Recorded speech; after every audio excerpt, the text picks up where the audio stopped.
യുംസഹു ഖൗമുൻ മിൻ ഉമ്മത്തി, എന്റെ ഉമ്മത്തുകളിൽപ്പെട്ട ഒരു വിഭാഗം കോലം മരിക്കപ്പെടും. ഫി ആഖിരി സമാനി, കാലത്തിന്റെ അവസാനം. കിറദത്തൻ വ ഖനാസീറ, കൊരങ്ങന്മാരും പന്നികളുമായിട്ട് കോലം മരിക്കപ്പെടുവോ? സഹാബത്ത് പേടിച്ചു. ഒരാൾ എഴുന്നേറ്റ് നിന്നിട്ട് ചോദിച്ചു, അല്ലാഹുവിന്റെ റസൂലേ, ആ മുസ്ലിമൂനഹും യാ റസൂലല്ലാഹ്, അല്ലാഹുവിന്റെ റസൂലേ അവർ മുസ്ലിമീങ്ങളാണോ എന്ന് ചോദിച്ചു. അപ്പൊ നബി സല്ലല്ലാഹു അലൈഹി വസല്ലം തങ്ങൾ പറഞ്ഞു, എന്താ സംശയം? ഞാൻ അതെ. യശ്ഹദൂന, അവർ സാക്ഷ്യം വഹിക്കും, അല്ലാ ഇലാഹ ഇല്ലല്ലാഹ്, അല്ലാഹു അല്ലാതെ ഇലാഹില്ല എന്ന്, വ അന്നീ റസൂലുള്ളാഹ്, ഞാൻ അല്ലാഹുവിന്റെ റസൂലാണ്. പോരാ, യുസല്ലൂന, അവർ നിസ്കരിക്കും, വ യസൂമൂന, അവർ നോമ്പ് നോക്കുകയും ചെയ്യുമെന്ന് പറഞ്ഞു. സഹാബത്ത് ആകെ പേടിച്ചു. സഹാബത്ത് ചോദിച്ചു, ഫമാ ബാലുഹും യാ റസൂലല്ലാഹ്, അങ്ങനെയാണെങ്കിൽ അല്ലാഹുവിന്റെ റസൂലേ എന്താണ് അവസ്ഥ? ഒരു മൂമിനുകൾ എന്തിനാണ് ഇങ്ങനെ കോലം മറിക്കപ്പെടുന്നത്? അപ്പൊ അവിടുന്ന് പറഞ്ഞു, യത്തഖിദൂനൽ മആസിഫ, അവര് വിനോദയന്ത്രങ്ങൾ ഉപയോഗിക്കൂ. വിനോദയന്ത്രങ്ങൾ എന്താണ് ആ സാധനം? എളുപ്പത്തിൽ മനസ്സിലാക്കാൻ ടെലിവിഷൻ പുറത്തു വന്ന കാലം എനിക്ക് ഓർമ്മയുണ്ട്.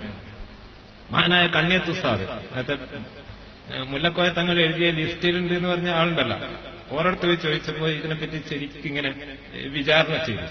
അത് ആസിഫിൽപ്പെട്ടതല്ലേ, അത് വിനോദയന്ത്രമാണ് എന്ന് പറഞ്ഞു. വേറെ ഒരു മഹാനോട് ചോദിച്ചപ്പോ പറഞ്ഞു, അത് തങ്ങൾ പറഞ്ഞതുപോലെ വിനോദയന്ത്രം തന്നെ, പക്ഷെ അതിൽ നല്ലതൊക്കെ ഉപയോഗിക്കാം എന്നൊരു ഫത്വ ലഭിക്കുകയുണ്ടായി. ഏതായാലും ഇരിക്കട്ടെ. അങ്ങനെ പിന്നീട് ഈ വിനോദയന്ത്രം ഇങ്ങനെ പരിഷ്കരിച്ചു പോകുന്നു. ഇന്ന് ഏറ്റവും വലിയ വിനോദയന്ത്രം അടുത്ത ദിവസങ്ങളിൽ പുറത്തു വന്ന മൊബൈൽ ഫോണുകളാണ്. അല്ല എന്ന് ആർക്കാണ് പറയാൻ സാധിക്കുക? അത് ഉപയോഗിക്കും ഈ കോലം വയ്ക്കപ്പെടുന്നത്. പോരാ, ഈ കള്ളുകൾ കുടിക്കും. കള്ളുകൾ കുടിക്കും. അതും നബിന്റെ മോചിതത്താണ്. ഇന്ന് കള്ളുകൾ ഉണ്ടായിരുന്നില്ല, കള്ളേ ഉണ്ടായിരുന്നത്. ഇന്ന് കള്ളുകൾ അതെവിടുന്ന കിട്ടിയത്? ഞാനൊരു മുസ്ലിം സുഹൃത്തോട് ചോദിച്ചതാണ്. അല്ല, കള്ള് പല ജാതി ഉണ്ടോ? അപ്പൊ അദ്ദേഹം ചോദിച്ചു, നിങ്ങളെന്തിനാണ് അത് ചോദിക്കുന്നത്? അത് നമ്മുടെ പ്രവാചകന്റെ ഒരു പ്രവചനം ഉണ്ട്, ഇങ്ങനെയാന്ന് പറഞ്ഞു. ഓ, നിങ്ങളുടെ പ്രവാചകൻ വലിയ ദീർഘദൃഷ്ടിയുള്ള ആളുകൾ, കുറെ കള്ളുകൾ പലതും ഉണ്ട്. അപ്പൊ ഈ കള്ളുകൾ കുടിക്കും.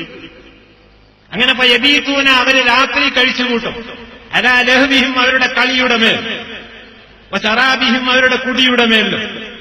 അങ്ങനെ ഫയുസ്ബിഹു, അവരെന്നെ പ്രഭാതത്തിൽ പ്രവേശിക്കും. വഖദ് മുസിഹു, അവർ കോലം മറിക്കപ്പെട്ടിരിക്കുന്നു. ഇത് നടന്നോ? ഇത് ചെറിയ അടയാളത്തിൽ അവസാനത്താണ് കണ്ടെടുത്തോളം. ഇത് നടന്നോ? ഓ, അത് നടക്കാൻ തുടങ്ങിയിരിക്കുന്നു. അല്ലാഹു കാക്കട്ടെ. വളരെ ഗൗരവമുള്ളതാണ്. കോലം മറിക്കൽ രണ്ട് ജാതിയുണ്ട്. ഒന്ന് ഹക്കീക്കിയായ കോലം മറിക്കല്, മറ്റൊന്ന് മജാസിയായ കോലം മറിക്കൽ. മിഷ്കാത്തിന്റെ ഷറഹിൽ മിർക്കാത്തിൽ അത് എടുത്തുദ്ധരിക്കുന്നതായി കാണാം. ഹക്കീക്കിയായ കോലം മറിക്കൽ എന്ന് പറഞ്ഞാൽ ശരിക്ക് ആ ബാലും കാല കയ്യിലുള്ള സാധനമായിട്ട് മാറിയതാണ്. മജാസിയായ കോലം മറിക്കൽ ബുദ്ധിപരമായിട്ട് ഈ കഴുതകൾ പരങ്ങന്മാരൊക്കെ ആയിപ്പോയി. ഇന്നത് പരക്കെ സംഭവിച്ചത്. ചില ചെറുപ്പക്കാര്, ചില യുവതികളെ കുറിച്ചൊക്കെ രക്ഷിതാക്കളെ കൂട്ടി വന്നിട്ട് ചില പരാതി പറയുക. എത്രയോ അനുഭവങ്ങൾ. ഇത് SSLC കഴിയുന്നവരെ ഒരു തകരാറുണ്ടായിരുന്നു. ഇതിപ്പം മിണ്ടുന്നില്ല. അല്ലെങ്കിൽ ഇപ്പൊ ഇത് ആളുകളെ കൂട്ടത്തിൽ നിന്ന് ചെയ്യാൻ പറ്റാത്ത കാര്യങ്ങൾ ചെയ്യുന്നു. ഡിഗ്രി പാസ്സാകുന്നവരെ ഈ ഒരു കുറവും ഉണ്ടായിരുന്നില്ല.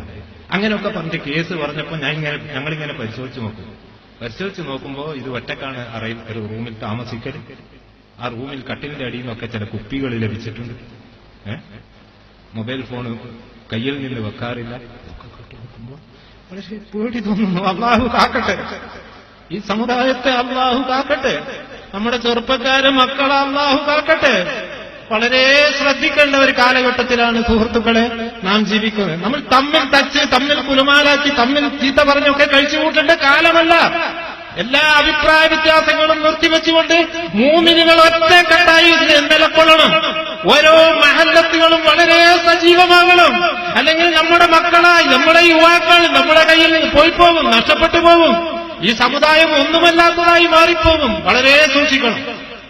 ആ ഹദീസിൽ പറഞ്ഞ ചില കാര്യങ്ങൾ, അത് നിസ്കരിക്കും, നോമ്പ് നോക്കും, അത്ഭുതപ്പെട്ടു പോകും. ഒരു നാട്ടിൽ നിന്ന് രാവിലെ ചില യുവാക്കൾ സ്വബൈ നിസ്കരിച്ചിട്ട് പോവുകയാണ്. പോകുമ്പോ ഹൗലിൽ നിന്ന് ചില കുപ്പികൾ എടുത്തിട്ട് പോകുന്നു. നോക്കുമ്പോ തണുപ്പിക്കാൻ വേണ്ടി വെച്ചതാണ്. ഏത് കുപ്പി എന്ന് പറയേണ്ടതില്ലല്ലോ. വീട്ടിൽ വെച്ച് ഫ്രിഡ്ജിൽ വെച്ചാൽ ഉമ്മമാര് കാണും. നമ്മുടെ കുട്ടികളാണിത്, കുനൂത്ത് ഓതിയിട്ട് പോകുന്ന കുട്ടികൾ. വളരെ ശ്രദ്ധിക്കണം.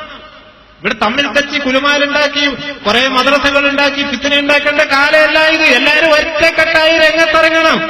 മഹല്ലുകൾ വളരെ സജീവമാകണം. മൂമിനുകൾ വളരെ ശ്രദ്ധിക്കണം. അല്ലെങ്കിൽ നമ്മളെ മക്കള്, നമ്മളെ യുവാക്കൾ അത് ഒന്നുമില്ലാത്തതായി മാറിപ്പോകും. അല്ലാഹു ആകട്ടെ. ഞാൻ